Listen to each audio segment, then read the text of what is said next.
माता आदि भक्तजनों, कैसे हैं आप सब। आप सभी पर माता रानी की कृपा बनी रहे। चलिए आज कथा श्रवण करते हैं श्री गर्ग संहिता के माधुर्य खंड के 8वें अध्याय का। 8वें अध्याय में है यज्ञ सीता स्वरूपा गोपियों के पूछने पर श्री राधा का श्री कृष्ण की प्रसन्नता के लिए एकादशी व्रत का अनुष्ठान बताना और उसके विधि, नियम और महात्म्य का वर्णन करना। जय श्री कृष्ण, राधे राधे। श्री नारद जी कहते हैं, मिथिलेश्वर, जब यज्ञ सीता स्वरूपा गोपियों का वर्णन सुनो, जो सब पापों को हर लेने वाला, पुण्यदायक, कामना पूरक तथा मंगल का धाम है। दक्षिण दिशा में उशीनगर नाम से प्रसिद्ध एक देश है, जहाँ एक समय 10 वर्षों तक इंद्र ने वर्षा नहीं की।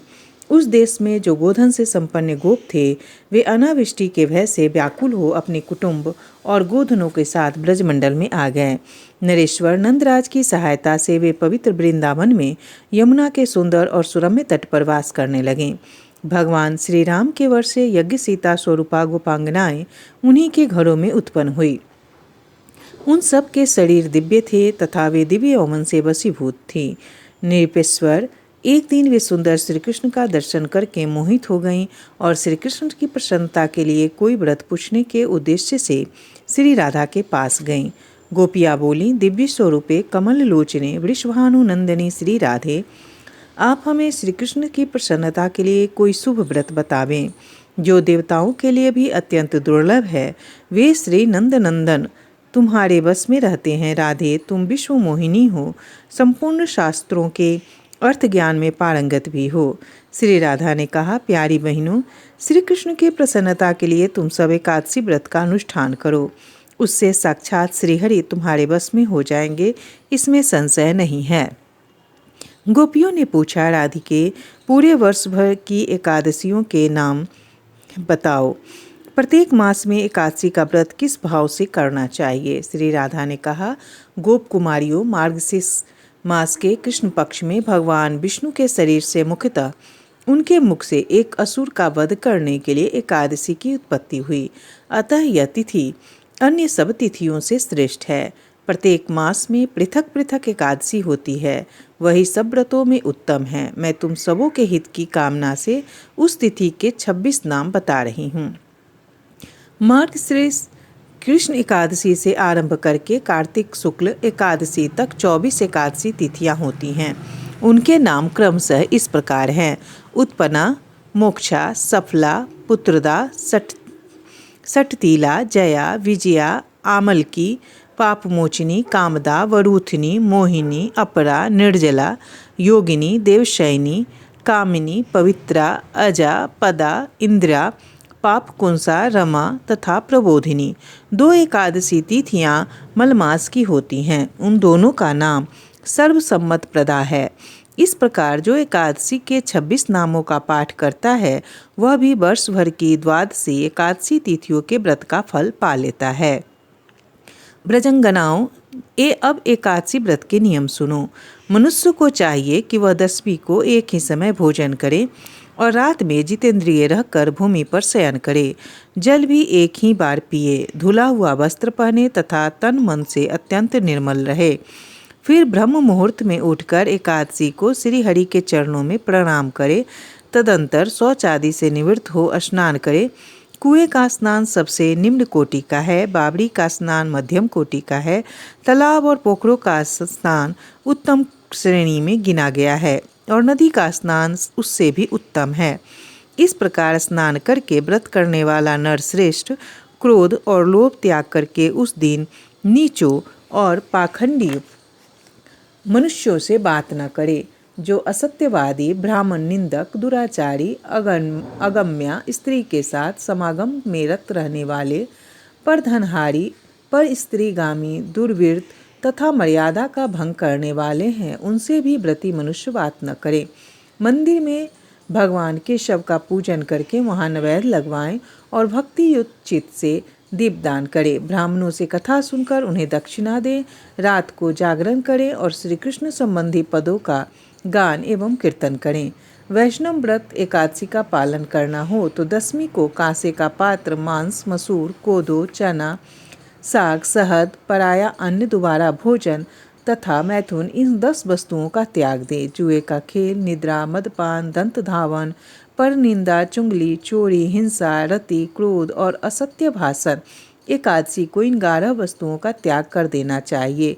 कांसे का पात्र, मांस, शहद, तेल, मिथ्या भोजन, पिट्ठी, साठी का चावल और मसूर आदि का द्वादशी को सेवन न करे। इस विधि से उत्तम एकादशी व्रत का अनुष्ठान करे। गोपियाँ बोली, परम बुद्धिमते श्री राधे, एकादशी का व्रत का समय बताओ, उसमें क्या फल होता है यह भी कहो तथा एकादशी के महात्म का भी यथार्थ रूप से वर्णन करो। श्री राधा ने कहा, यदि 10वीं पचमम पर घड़ी तक देखी जाती हो तो वह एकादशी त्याज्य है, फिर तो द्वादशी को ही उपवास करना चाहिए। यदि पल भर भी 10वीं से वेद प्राप्त हो तो वह संपूर्ण एकादशी तिथि त्याग देने योग्य है। ठीक उसी तरह जैसे मदिरा की एक बूंद भी पड़ जाए तो गंगाजल से भरा हुआ कलश त्याज्य हो जाता है। यदि एकादशी बढ़कर द्वादशी के दिन भी कुछ काल तक विद्यमान हो तो दूसरे दिन वाली एकादशी ही व्रत के लिए योग्य है। पहली एकादशी को उस व्रत में उपवास नहीं करना चाहिए। ब्रजंगनाओं, अब मैं तुम्हें इस एकादशी व्रत का फल बता रही हूँ, जिसके श्रवण मात्र से वाजपेयी यज्ञ का फल मिलता है। जो 88,000 ब्राह्मणों को भोजन कराता है, उसको जिस फल की प्राप्ति होती है, उसको एकादशी व्रत करने वाला मनुष्य उस व्रत के पालन मात्र से पा लेता है। जो समुद्र और वनों सहित सारी वसुंधरा का दान करता है, उसे प्राप्त होने वाले पुण्य से भी 1000 गुना पुण्य एकादशी के महान व्रत का अनुष्ठान करने से सुलभ हो जाता है। जो पाप पंख से भरे हुए संसार में डूबे हैं, उनके उद्धार के लिए एकादशी का व्रत ही सर्वोत्तम साधन है। रात्रि काल में जागरण पूर्वक एकादशी व्रत का पालन करने वाला मनुष्य यदि सैकड़ों पापों से युक्त हो तो भी यमराज के रौद्र रूप का दर्शन नहीं करता। जो द्वादशी को तुलसी दल से भक्ति पूर्वक श्रीहरि का पूजन करता है, वह जल से कमल पत्र की भांति पाप से लिप्त नहीं होता। सहस्त्रों अश्वमेध तथा सैकड़ों राजसूय यज्ञ भी एकादशी के उपवास को 16वीं कला के बराबर नहीं हो सकते। एकादशी का व्रत करने वाला मनुष्य मातृकुल की 10, पितृकुल की 10 तथा पत्नी के कुल की 10 पीढ़ियों का उद्धार कर देता है। जैसे शुक्ल पक्ष की एकादशी है, वैसे ही कृष्ण पक्ष की भी है। दोनों का समान फल है। दुधारू गाय जैसे सफ़ेद वैसी काली, दोनों का दूध एक सा ही होता है। गोपियों, मेरू और मंदराचल के बराबर बड़े बड़े 100 जन्मों के पाप एक और एक ही एकादशी का व्रत दूसरी ओर हो तो वह भी उन पर्वतोपम पापों को उसी प्रकार जलाकर भस्म कर देती है, जैसे आग की चिंगारी रुई के ढेर को दग्ध कर देती है। गोपांगनाओं, विधि पूर्वक हो या अविधि पूर्वक यदि द्वादशी को थोड़ा सा भी दान कर दिया जाए तो वह मेरू पर्वत के समान महान हो जाता है। जो एकादशी के दिन भगवान विष्णु की कथा सुनता है, वह 7 दीपों से युक्त पृथ्वी के दान का फल पाता है। यदि मनुष्य शंखोधार्ती तीर्थ में स्नान करके गदाधर देव के दर्शन महान पुण्य संचित कर ले तो भी वह पुण्य एकादशी के उपवास की 16वीं कला की भी समानता नहीं कर सकता है।